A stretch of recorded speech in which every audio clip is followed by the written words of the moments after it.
office, I discovered my parents left me nothing. My sister got it all: the house, the stocks, the summer property by the lake, even my grandmother's emerald brooch. They didn't even look ashamed. Dad said, "You can earn for yourself. You're capable. She's the chosen one."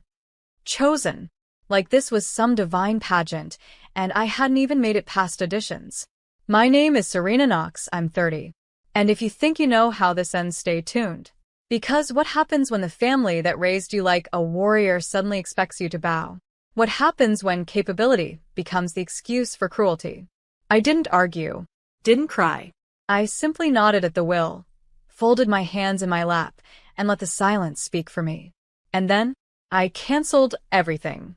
The $1,100 auto transfer for Mom's meds. The $800 that went toward Dad's mortgage. The tuition aid for my nephew. The emergency stash they'd tap into every Christmas like clockwork. Gone. All of it. They didn't notice, not at first. They were busy popping champagne with Marissa, toasting her inheritance blessing. But a month later, my phone pinged. Mortgage is due. Can you cover it this month? I stared at the message for a second, then replied, "Not mine." No emojis. No punctuation. Just cold, clean truth. 5 minutes later, she tried calling. I didn't pick up. Some debts aren't financial. Some debts are emotional. And this time, the bill wasn't coming to me. The thing about silence is it grows teeth. After I replied, "Not mine," my mother didn't call again. Not that day. But 2 hours later, my dad emailed. Subject: Re-mortgage. Body: You're being selfish. We did our best. Don't let bitterness ruin the family. I stared at it for a long time. Not because it hurt, but because it didn't. I remember the nights I'd spent patching this family together like a seamstress on her last needle. Dad's back pain treatments? I paid. Mom's dental implants? I covered. The week Marissa dropped out of college and ran to Cabo, I flew there and dragged her back. But in that lawyer's office, I wasn't a daughter. I was the afterthought. The capable one. The next morning, I walked by the bakery I used to love as a kid and saw Marissa inside, laughing, coffee in one hand, an iPad in the other. She was tapping through house listings, big houses, with porches, pools. She'd inherited everything, and she wanted more. I didn't go in. I simply opened my banking app and clicked freeze on the emergency family account they still had access to. It was $18,340.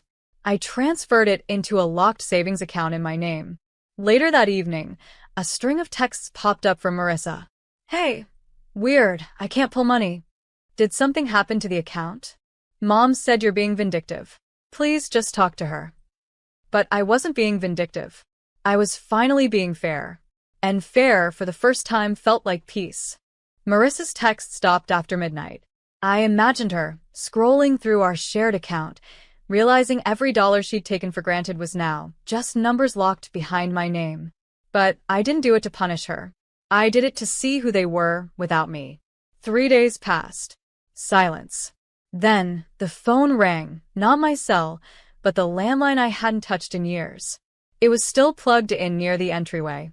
I let it go to voicemail. My mother's voice crackled through the machine like an old radio. "We know what you did, and you're making a mistake. Come to Sunday dinner, and let's talk. You're still family." Still family. Those 2 words, they clung to me like wet fabric. I stared at the family photo above my fireplace. I was 16 in it. Braces. Holding a cake I baked myself. Marissa was already glowing, golden, gifted. My parents had their arms around her. I was nearby. Sunday dinner came. I didn't go. Instead, I booked a cabin 3 hours away. Packed a bag. Drove. Halfway there, I stopped at a gas station and got a message from my old college roommate, Lindsay. "Saw your sister's post. You okay?" Attached was a screenshot of Marissa's Instagram story. It was a picture of my parent house.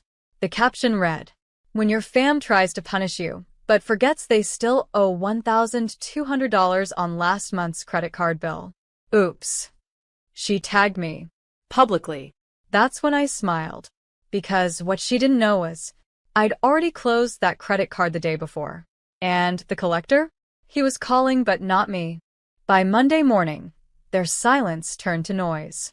Missed calls, blocked numbers, emails with subject lines like, "Urgent. Please. We didn't mean it that way." I didn't open a single one.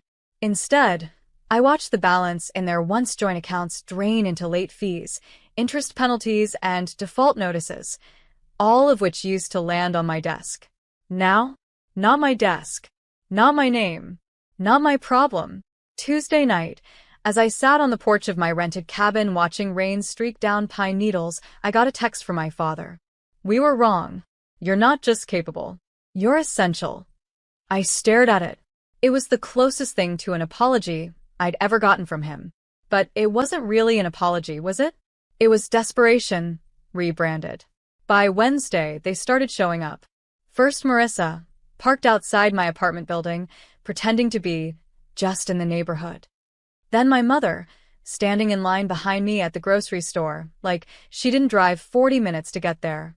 She said nothing, just stared at the debit card I pulled from my wallet, the one she used to call ours. I said, without turning, "You shouldn't have posted that toast." Her lip quivered. "It wasn't meant to hurt you." I bagged my groceries.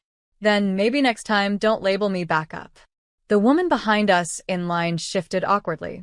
The scanner beeped. My mother didn't follow me out. She just stood there, the automatic doors closing between us like a slow, final curtain. And as they did, I realized something. They hadn't just underestimated me. They built their lives on the belief I wouldn't walk away. But I had. And the silence was finally mine. By Friday, I knew they'd run out of options. That's when Ezra showed up at my door. Not with his usual swagger, no gold watch, no smug grin, just him, in a wrinkled hoodie, clutching a grocery bag like it was a peace offering. I didn't invite him in. He stood on the doormat, shifting awkwardly. "Can we talk?" I leaned on the frame. "Depends. Is this about the house, the car, or the canceled party venue?" He laughed nervously. "You made your point." "I wasn't making one," I said. "I was just correcting a long-standing miscalculation." He paused. "They're scared. Dad's worried about foreclosure. Mom's pretending she isn't crying every day." I folded my arms. "And you?" He looked down. "I'm angry," he admitted. "At myself. I thought they were right about you." That caught me off guard. He continued, voice tight. "But you showed up for them.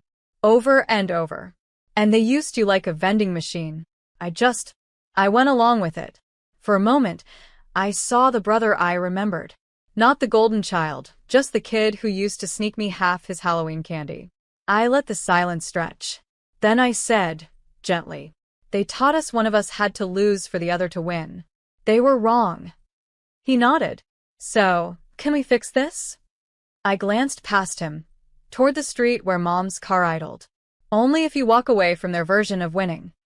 He turned to look, then slowly stepped back, away from the house. Alone. And for the first time, maybe ever, that felt like a beginning, not a betrayal. 3 days passed. Ezra didn't come back. But someone else did. At exactly 9:12 a.m. on a cloudy Wednesday, I opened my front door to see my mother standing there. Not with groceries. Not with guilt. With a clipboard. "Let's be civil," she said, without a hello. I brought documents. Legal ones. I stepped aside, not to let her in, but to make sure the neighbors saw I wasn't the one causing a scene. She held up the folder. "A repayment proposal," she explained. "You'll get your money back. Gradually. We can't do everything at once." I raised an eyebrow. "I never asked for repayment." "Well," she sighed, lips tightening, "you've made things quite difficult. You cut the utilities. Canceled the fundraiser bookings. Pulled out of Ezra's co-signed lease." "I pulled out of your expectations," I said, coolly. "The rest was just math." She blinked. I continued. "You built a house of cards with my name at the bottom. I just stopped holding it up." Her voice dropped. "You owe this family," she hissed. "Everything we've done was to protect your brother's future." I folded my arms. "And what about mine?" A silence followed. Heavy. hollow. Then she softened a practice move. "We can start fresh," she whispered. "If you just come home." I looked her dead in the eye. "I am home," I said, pointing at the ground beneath me. "This one's mine. Paid with real sweat, not stolen favors." She left the clipboard on the porch. No goodbye. As I closed the door, I noticed the fine print on the document. Condition: no further public discussion of family matters. I smiled. They weren't trying to pay me back. They were trying to shut me up. The clipboard sat on my porch for 2 days. I didn't sign it. Didn't move it. Just let the rain warp the edges. By Friday morning, a courier showed up with an envelope, certified mail, signature required. Inside, a letter from their attorney. "This is a formal notice requesting you cease public statements regarding family matters. In exchange, repayment of funds will begin immediately. Failure to comply may result in legal action." I laughed. Out loud. Because here it was on paper, what I'd known all along. They didn't care about repair. They cared about control. I slid the letter under a magnet on my fridge next to my niece's crayon drawing. The caption read, in messy purple letters, "Auntie Serena equals hero." Then I opened my laptop. Attached every bank transfer, every text, every screenshot of their chosen one speeches. Forwarded the entire packet to a journalist friend at a local business paper. The headline went live that night. "Capable daughter or silent bank. How one woman's family used her as a financial lifeline." It wasn't salacious. It wasn't vengeful. It was just facts. By morning, my inbox overflowed with messages from women I didn't know. "Thank you for telling this story. This is my life, too." I thought I was alone. For once, the narrative wasn't theirs. It was mine. And the more they tried to shame me into silence, the louder my truth became, without a single insult or threat. That evening, a black SUV idled across the street. Ezra got out. Alone.